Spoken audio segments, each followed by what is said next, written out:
यमुना में उफान, दिल्ली सावधान। राजधानी में बाढ़ से जुड़े बड़े अपडेट।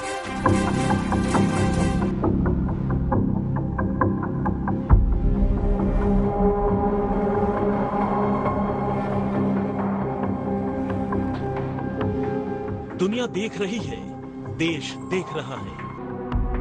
आधी से ज्यादा दिल्ली भी देख रही है कि दिल्ली डूब रही है। बिना बारिश डूब रही है, मगर कुदरती डूब रही है।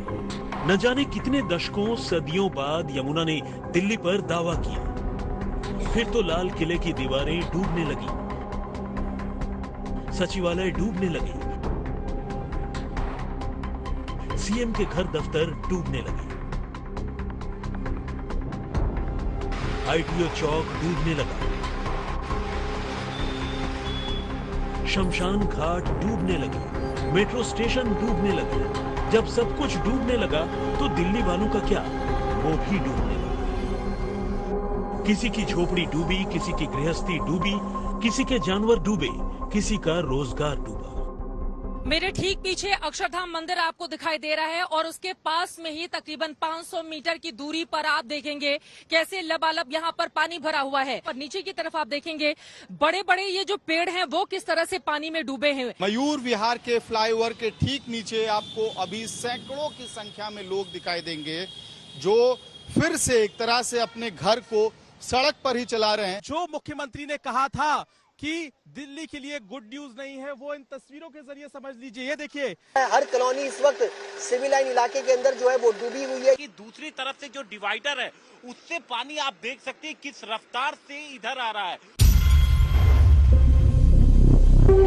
दिल्ली में 50 साल में न तो ऐसी बाढ़ आई थी, न तो इतनी गृहस्थियां डूबी थी।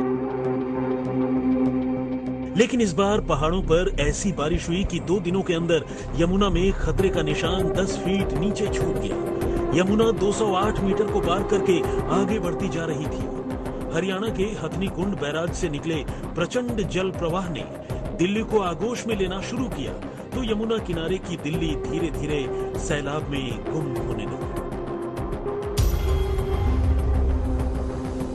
यमुना में बाढ़ आए तो किनारे की बस्तियों, मोहल्लों, इलाकों का डूबना तय है। लेकिन ये ऐतिहासिक बाढ़ है और इसका अंदाजा दिल्ली के हाकिमों को भी था, हुकूमत को भी था। फिर भी यमुना की बाढ़ में दिल्ली वाले डूबे। क्यों उन्हें डूबने दिया गया? यहाँ पर बोट और इसकी सुविधा अभी आप लोगों को नहीं कोई दिख रही है? आपको बताओ, कोई दिख रही है? कोई है ही नहीं, कोई सुविधा नहीं यहाँ पे। बोट नहीं है, लोगों को कैसे निकालें? पशु अंदर हैं, हमारी कुछ मदद कीजिए। उन्होंने कहा बस आ रही है, थोड़ी देर में बोट आने वाली है। अपना पैंट ऊपर करके थोड़ा फोटो खिंचवाए और वो भी निकल लिए। वो बोट कहाँ है? वो भी अब दिखाई नहीं दे रही है। जैसे नेता गायब हो गए, बोट भी गायब होगी। तभी तकरीबन होगा, एनडीआरएफ की टीम आई थी, उन्हें सबको निकाला, इसको नहीं निकाला। कोई व्यवस्था नहीं हुई यहाँ पे, ना कोई बोट थी ना कुछ था यहाँ पे। हालांकि दिल्ली की केजरीवाल सरकार 4 दिन पहले से तैयार थी। उनका पूरा सिस्टम तैयार था, पुलिस, बोट्स, सिविल डिफेंस सब तैयार थी।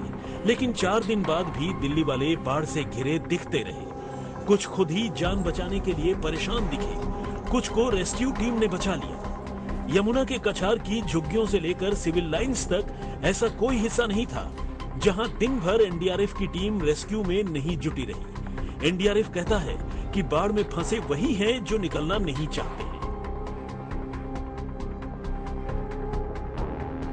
कई लोग इवैक्यूएशन के लिए राजी नहीं है क्योंकि उनको लगता है पानी नीचे चला जाएगा और साजो सामान लेके वो सुरक्षित बाहर, कुछ ना कुछ सामान खराब होगा तो वो चाहते नहीं है निकलना। तो उनको बातचीत चालू है। जब दिल्ली बारिश के पानी में डूबी, सियासत तभी शुरू हो गई। और जब दिल्ली पर बाढ़ का खतरा मंडराना शुरू हुआ तो सीएम केजरीवाल ने 2 काम किए। एक तो चिट्ठी लिखकर कुदरती मुसीबत को सियासी चश्मा पहनाने की कोशिश की, दूसरे रेस्क्यू के नाम पर राहत शिविर लगाना शुरू किया। दिल्ली में मंत्री छिछली यमुना में बोट राइडिंग कर मुआयना करने लगे। लेकिन जब यमुना रौद्र रूप में पहुंची तो दिल्ली सरकार का सिस्टम सरेंडर मोड में था। दिल्ली के 3 वाटर ट्रीटमेंट प्लांट डूब चुके थे। सीएम ने कहा अब पीने के पानी की भी दिक्कत होगी। 1-2 दिन पानी की काफी किल्लत रह सकती है दिल्ली के अंदर। दिल्ली में ऐतिहासिक बाढ़ में सरकारी बैठकें, मुलाकातें खूब हुई, लेकिन जमीन पर सिर्फ एनडीआरएफ ही दिखा। एनडीआरएफ की 2-2 टीमें दिल्ली के हर जिले में तैनात हुई। डीजी मौके पर खुद उतरे। यमुना के उत्तरी किनारे से लेकर दक्षिणी किनारे तक फंसे लोगों को बचाने की कोशिश होने लगी, लेकिन हजारों हजार की आबादी चंद दर्जन बचाने वाली ऊंट के मुंह में जीरा रहा।